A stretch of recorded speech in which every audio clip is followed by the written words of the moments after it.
Je vous salue tous dans le nom précieux de notre Seigneur et Sauveur Jésus-Christ et j'ai béni Dieu pour sa grâce qui nous fait de pouvoir encore passer du temps dans sa présence.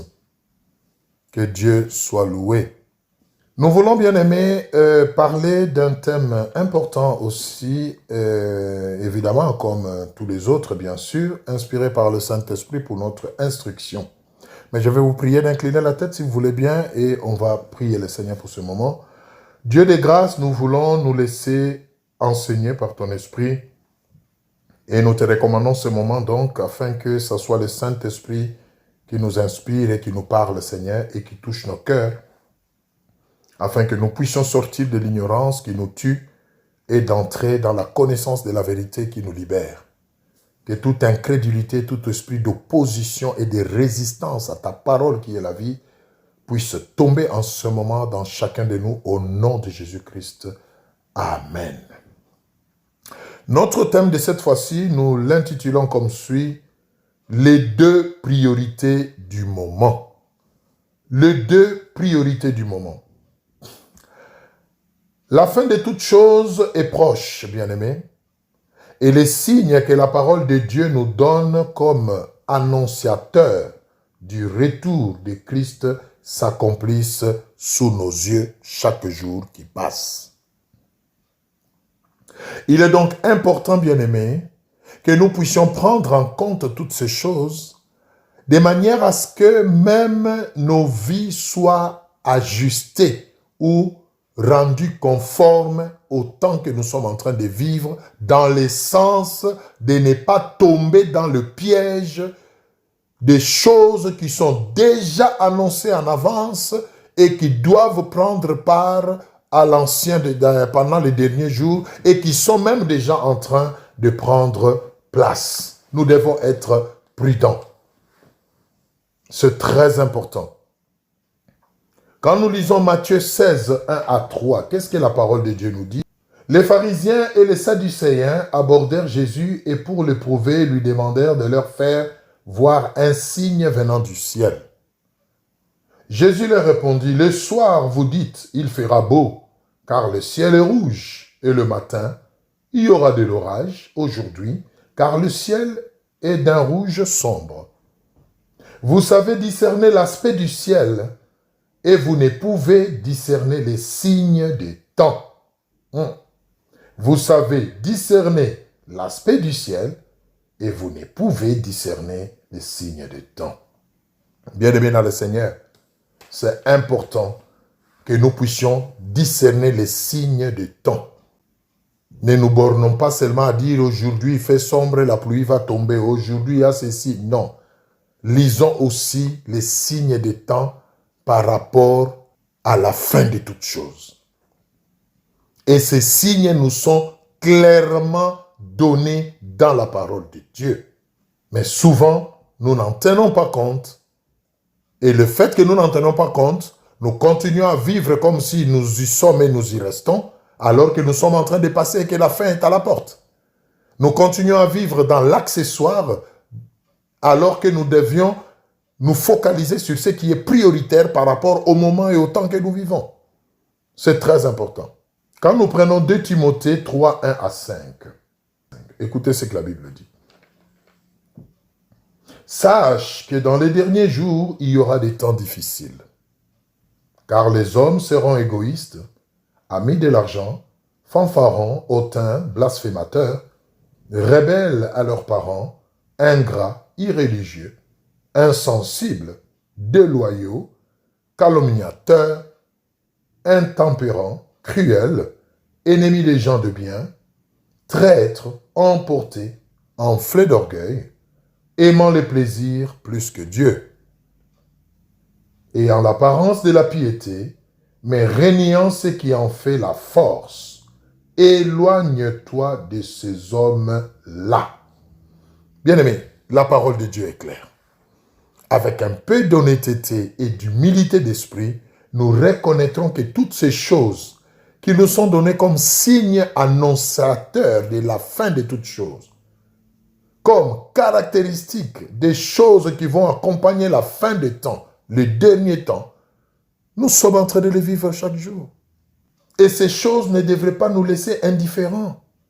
Par contre, elles doivent nous alerter, nous interpeller et nous amener à nous focaliser, bien-aimés, sur ce qui est prioritaire et essentiel pour nous assurer de ne pas être surpris, mais d'être prêts pour soit la mort en Christ ou alors l'enlèvement. Mais le diable a fait que les gens soient tellement dans la distraction, que les gens soient tellement occupés à autre chose que personne ne s'arrête pour se poser la question de savoir qu'est-ce qui va se passer bientôt. Bien aimé, ce qui va se passer bientôt, c'est que soit la mort va vous prendre, c'est aussi une fin, ou soit le Christ, comme il l'a promis, va revenir. C'est que nous appelons l'enlèvement. Ça peut arriver à tout moment. Qu'est-ce qui nous fait dire ça? C'est l'accomplissement des signes qui devait annoncer. Jésus a été clair. Il a dit, quand vous verrez toutes ces choses arriver, sachez que le Fils de l'homme est à la porte. Sachez que la fin de toutes choses est proche. Et quels sont ces signes qu'il a donnés dans sa parole? Vous entendrez des bruits de guerre. Une nation s'élèvera contre une autre. La famine, des catastrophes. Bien-aimés, ouvrez les yeux. Suivez les informations. Ce sont des choses qui se passent. Nous venons de lire Timothée. Ce sont des choses qui se passent. Le mal a pris des dimensions incommensurables. Les hommes et les femmes aujourd'hui aiment beaucoup plus de plaisir que Dieu. Les enfants sont devenus rebelles à leurs parents. Les maris font n'importe quoi sur leurs femmes. Ils en tuent, Bien aimé, il y a beaucoup de choses. Suivez, ouvrez les yeux, ne soyez pas distraits. La fin de toutes choses est proche. Il est temps d'en prendre conscience, au lieu de continuer à vivre comme si on y est, on y reste. Bien-aimés, nous sommes en train de passer. Et ces choses ne devaient pas nous laisser indifférents, ça devait nous alerter. Il est temps de s'élever, de commencer à vivre dans ce qui est prioritaire. Il est temps de s'élever, de commencer à revoir sa vie et à abandonner tout ce qui est embûche ou piège de l'ennemi. Il est temps de s'élever et de faire ce que moi j'appelle un nettoyage dans sa vie, afin de se focaliser sur ce qui est salutaire. C'est très important. La mort vient comme un voleur, elle ne s'annonce pas. Et Jésus-Christ reviendra aussi, il l'a dit, comme un voleur, au moment où on s'y attendra le moins, bien-aimé. Ça peut être cette nuit, ça peut être pendant que vous êtes en train d'écouter cet enseignement. Tout peut s'arrêter d'un coup. Posez-vous la question. Tout s'arrête maintenant, subitement. Qu'est-ce que vous devenez? On n'y pense pas. On continue à manger, on continue à boire, on continue à se faire plaisir, on continue à se marier, on continue à construire des maisons. Je ne suis pas contre toutes ces choses, bien-aimés. Mais ce qui est vrai est qu'au-delà de toutes ces choses, ayons présent à l'esprit que tout peut s'arrêter subitement et toutes ces choses vont nous servir à rien. Qu'est-ce que nous allons devenir? Les priorités du moment. C'est quoi? C'est très important, bien-aimés. Nous allons prendre quelques passages. Nous allons lire Luc 21, 34 à 36. Et nous prendrons Matthieu 26, 41. Et nous allons ressortir de ces deux passages les deux priorités du moment. Les deux choses sur lesquelles nous devons nous focaliser en ces temps de la fin pour ne pas être surpris ni par la mort, ni par l'enlèvement, mais que nous soyons prêts à tout pour l'éternité. Je vous laisse trouver Luc 21, 34 à 36. Écoutez ce que la Bible dit. Prenez garde à vous-même, de crainte que vos cœurs ne s'apaisantissent par les excès du manger et du boire, et par les soucis de la vie, et que ces jours ne viennent sur vous à l'improviste. Car il viendra comme un filet sur tous ceux qui habitent sur la face de toute la terre. Veillez donc et priez en tout temps, afin que vous ayez la force d'échapper à toutes ces choses qui arriveront et de paraître debout devant les fils de l'homme. Oh, gloire au Seigneur. Ouais. Ça, ce sont des choses qui devaient nous interpeller, bien-aimés. Veillez et priez. Voilà les deux priorités du moment. Veillez et priez. Et on nous en donne les bénéfices. On dit veillez donc et priez, le verset 36, en tout temps, afin que vous ayez, premièrement, la force d'échapper à toutes ces choses qui arriveront, et deuxièmement, pour paraître debout devant le Fils de l'homme.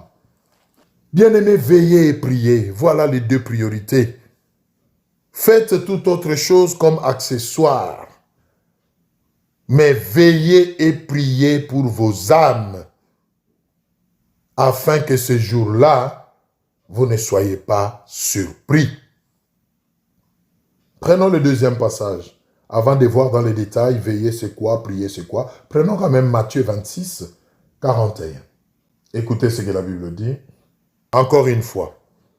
Veillez et priez, afin que vous ne tombiez pas dans la tentation. L'esprit est bien disposé, mais la chair est faible. On nous prévient, bien-aimés. Veiller et prier revient toujours. Voilà les deux priorités du moment. Mais on nous prévient ici, afin que nous ne tombions pas dans la tentation. Et le Seigneur nous fait remarquer une chose, l'esprit est bien disposé, mais la chair est faible. Oui, la chair s'opposera toujours à l'esprit, bien-aimé. Quand vous voudrez prier, le corps ou la chair vous demandera de suivre la télé. Quand vous voudrez méditer la parole de Dieu, le corps ou la chair vous demandera, bien-aimé, n'est-ce pas, de dormir, par exemple. Il vous demandera toujours des choses contraires. Mais vous devez savoir que c'est à vous de prendre la décision d'obéir à l'esprit et non pas à la chair.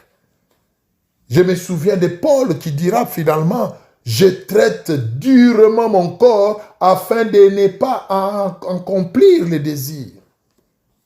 Ce n'est plus le moment de se laisser aller par tout ce que le monde vous demande, par tout ce que les autres vous font faire, par tout ce que la chair vous impose. Non, c'est le moment de discerner, c'est le moment de se focaliser sur ce qui est essentiel. Et vous n'y arriverez pas si vous ne veillez pas et si vous ne priez pas.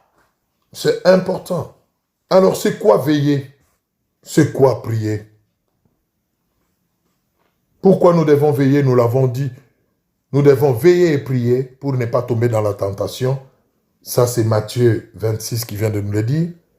Mais dans Luc 21, 34, 36, nous avons vu aussi que nous devons veiller et prier pour ne pas être surpris par le retour de Christ ou par la mort. Bien aimé, personne ne sait quand il partira. Les gens se lèvent le matin et ils ne finissent pas. Les gens voient le soleil se lever, mais ils ne voient pas la nuit tomber. Ou il y en a qui voient la nuit tomber, mais ils ne voient pas le soleil se lever le lendemain. Donc, vous comprenez que nous ne maîtrisons rien, nous ne sommes à l'abri de rien. Voilà pourquoi même la parole de Dieu nous prévient. Veillez et priez, soyons prêts à tout moment, de manière à ce que peu importe ce qui arrive, si Jésus revient dans les airs, gloire à Dieu, tu es enlevé, tu vas à sa rencontre. Si ce n'est pas encore l'enlèvement, mais que la mort d'une manière ou d'une autre t'emporte, gloire à Dieu, parce que ça ne sera qu'une porte qui va s'ouvrir pour te donner accès à une autre vie éternelle. Mais soyons-en sûrs, et c'est maintenant que nous devons être conscients de ça. Et les deux choses qui vont nous aider à en être sûrs, c'est veiller et prier. Pas se laisser dans les plaisirs, dans les excès de table. La Bible nous le dit. Ne vous laissez pas emporter par les excès de table, par les excès de boire, par les plaisirs. Non. Le diable est en train de garder beaucoup de gens dans ces choses-là, justement pour qu'ils ne prennent pas le temps de réaliser que la fin de toutes choses est à la porte. La Bible dit du temps de Noé, c'était la même chose. Noé a été traité de fou à son époque. Il était en train de bâtir une arche, un grand navire, sans pluie, sans rivière, sans rien. Et les gens le prenaient pour un fou. Mais où est-ce que tu vas naviguer avec cette grande bâtisse que tu es en train d'ériger? Il disait aux gens, venez. Non, mais c'est quoi Noé? La Bible dit les gens mangeaient et buvaient, dansaient. se marier, voyager. Mais un jour, alléluia, un jour, il s'est mis à pleuvoir. Non, mais c'est normal, la pluie, c'est naturel. Bon, un jour, oui, ça va s'arrêter. Mais 2 jours, oui, c'est normal. 3, 4, 5, 6, 7, 8, oui, c'est normal. Hein. Il y a des pluies exceptionnelles quand même. Hein. Il faut qu'il y ait des exceptions pour confirmer la règle. 10 jours, 20 jours, ah tiens, ça devient sérieux.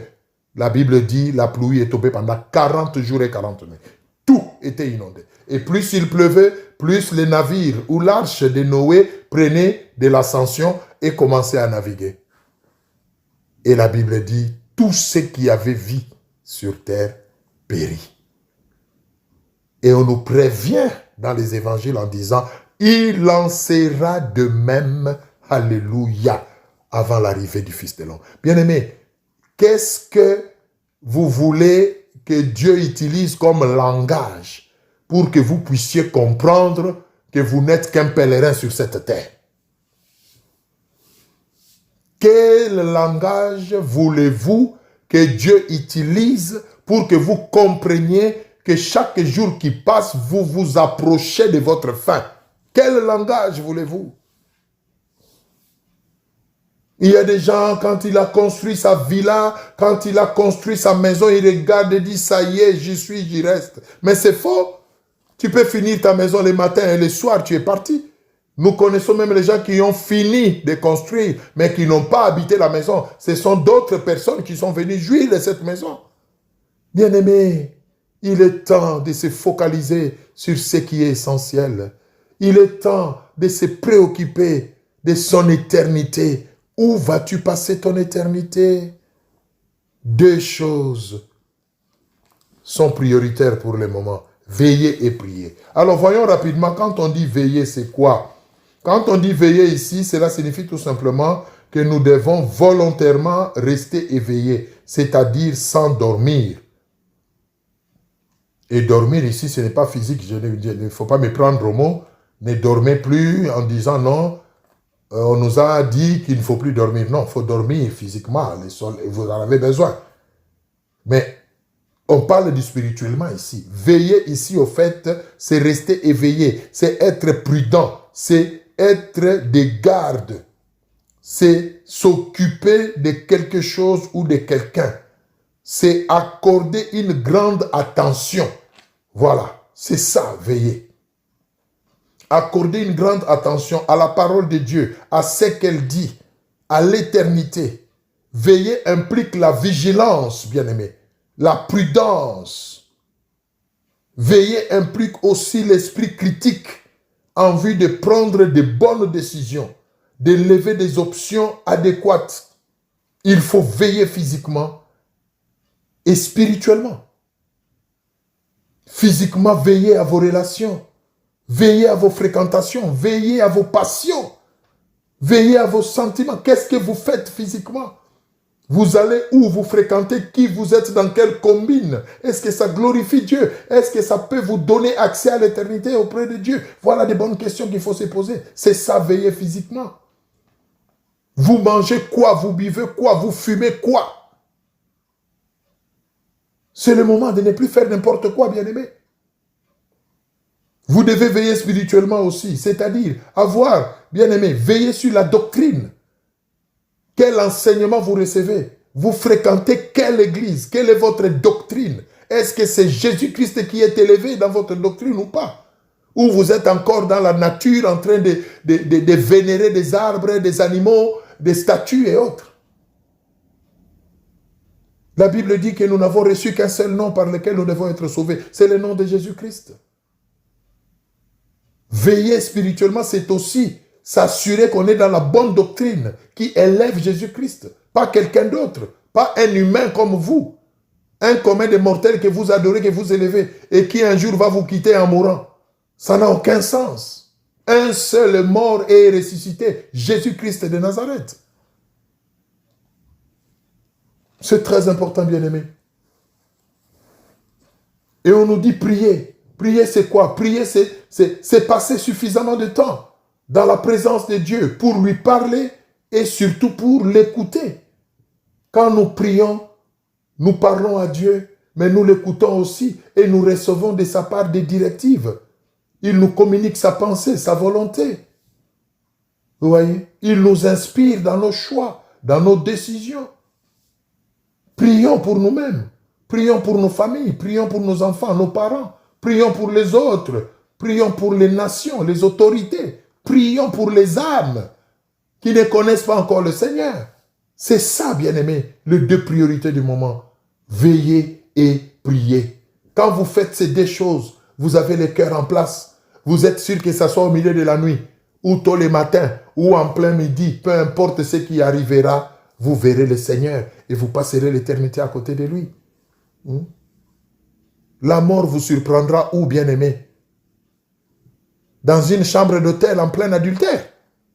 La mort vous surprendra où? Dans une boîte de nuit en train de vous trémousser. L'enlèvement, Jésus-Christ reviendra, la trompette va sonner. Vous serez où? En train de vous injecter la drogue dans les veines. Voilà de bonnes questions qu'il faut se poser. Qu'est-ce que vous faites de votre vie? Il est temps de sortir de la distraction. Il est temps de prendre de bonnes décisions, bien-aimés. La mort vous surprendra où? Dans l'impudicité? Jeunes frères, jeunes sœurs, dans la fornication? Il est temps, bien-aimés. Il est temps. Il est temps. La Bible dit, rachetez le temps, car les jours sont mauvais. Les jours sont mauvais, bien-aimés. Les jours sont mauvais. Le diable s'est déchaîné parce qu'il sait qu'il a très peu de temps. Mais il est tellement rusé qu'il passe même par les choses qui apparemment semblent légitimes. Mais au fond, c'est juste pour nous occuper de manière à ce que nous n'ayons pas le temps pour ce qui est prioritaire. Il y a des gens qui n'ont même plus le temps pour aller à l'église. Je bosse beaucoup, je me lève tôt le matin, je rentre tard, oh là là, je suis un bosseur. Tu es un bosseur, mais tu vas crever. C'est très important, bien-aimé. Il y a des gens qui se lèvent tôt le matin, tout le monde dort encore. Ils rentrent tard la nuit, tout le monde dort déjà, mais il est père de famille. C'est anormal. Tu n'as même plus le temps pour ta famille, tu n'as même plus le temps pour Dieu, tu n'as même plus le temps pour lire ta Bible. Non. Je travaille. Tu travailles. Bientôt, tu ne vas plus travailler, mais tu iras où? Bien-aimé, il est temps de chercher l'équilibre. La Bible dit, il y a un temps pour tout. C'est très important. Il y a un temps pour tout. Que Dieu nous aide à veiller et à prier. C'est important. Nous allons prendre rapidement 2-3 passages pour terminer. Acte 16, 31. La Bible dit, croyez seulement et vous serez sauvés, vous et votre famille, par exemple. Priez pour votre famille. Est-ce que vos parents ont cru en Jésus? Est-ce que vos enfants croient au Seigneur? Votre mari est-il toujours païen ou est déjà devenu chrétien? Voilà de bonnes questions qu'il faut se poser pendant ce temps. Et porter tout ce monde dans la prière. Nous avons été sauvés pour que par nous les autres aussi soient sauvés, bien-aimés. C'est important. Apocalypse 17, 1 à 5. Qu'est-ce que la Bible nous dit? Je vous laisse trouver. Écoutez ce que la Bible dit.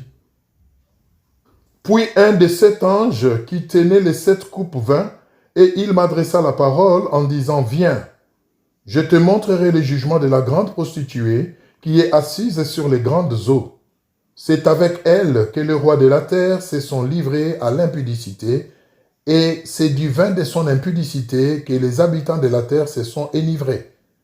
Il me transporta en esprit dans un désert, et je vis une femme assise sur une bête écarlate, pleine de noms de blasphème, ayant 7 têtes et 10 cornes. Cette femme était vêtue de pourpre et d'écarlate, et parée d'or, de pierres précieuses et de perles. Elle tenait dans sa main une coupe d'or remplie d'abominations et des impuretés de sa prostitution. Sur son front était écrit un nom, un mystère. Babylone la grande, la mère des impudiques et des abominations de la terre. Verset 15. Verset 15. Et il me dit, écoutez, les eaux que tu as vues, sur lesquelles la prostituée est assise, ce sont des peuples, des foules, des nations et des langues. Oui, bien-aimé, le diable agit. il agit puissamment dans les mondes, dans les familles, dans les nations. Et nous qui sommes avertis, lèvons-nous. C'est le temps de nous lever pour veiller et prier pour les âmes, prier pour nos familles, afin que toutes ces personnes qui sont sous l'esclavage de la Babylone la Grande, de cet esprit d'impudicité, d'adultère, bien aimé, observez aujourd'hui, le sexe est dépravé. Le sexe est devenu comme du pain qui se vend dans le marché, en ligne, en live, partout. Bien aimé, c'est démoniaque. Nous devons nous lever et prier. Nous devons nous lever et prier. Nous avons la responsabilité. Le verset 15, moi personnellement, m'interpelle. On dit, il me dit, les eaux que tu as vues, les eaux sur lesquelles cette femme, cette grande prostituée, grande Babylone était assise. On nous dit, ce sont des nations, de peuples, de foules de nations, bien-aimés. Il faut veiller et prier. C'est important. Nous devons nous lever. Et un dernier passage pour terminer. Matthieu 28, 18 à 19. La Bible dit ceci. Écoutez. Jésus s'étant approché leur parlant ainsi. Tout pouvoir m'a été donné dans le ciel et sur la terre. Allez, faites de toutes les nations des disciples, les baptisant au nom du Père, du Fils et du Saint-Esprit. Encore une mission, bien-aimés. Voilà les choses qui doivent nous intéresser.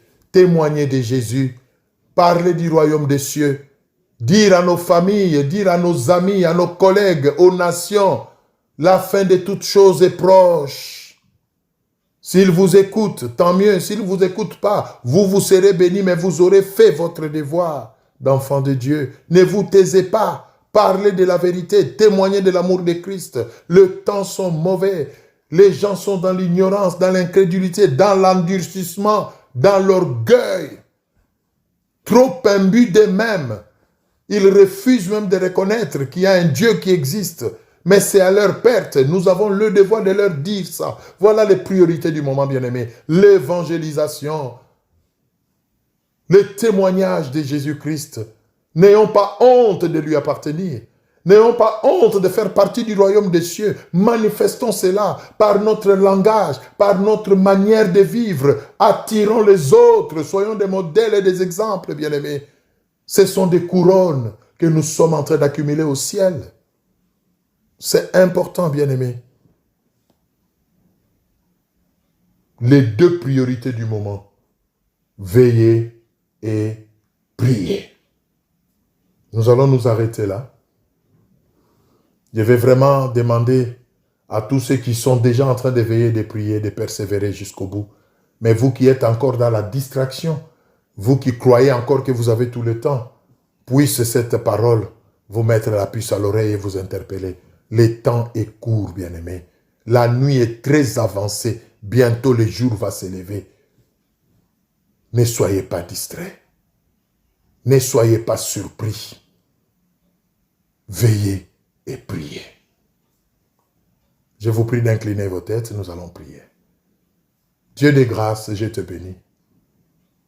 Laisse que tout celui qui a entendu cette parole soit interpellé.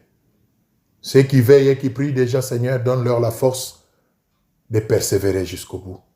Mais ceux qui sont dans la distraction, Seigneur, ceux qui sont encore dans l'incrédulité, dans les doutes, ô Seigneur, que le Saint-Esprit, le meilleur enseignant, convainc leur cœur, les libère et les amène à toi.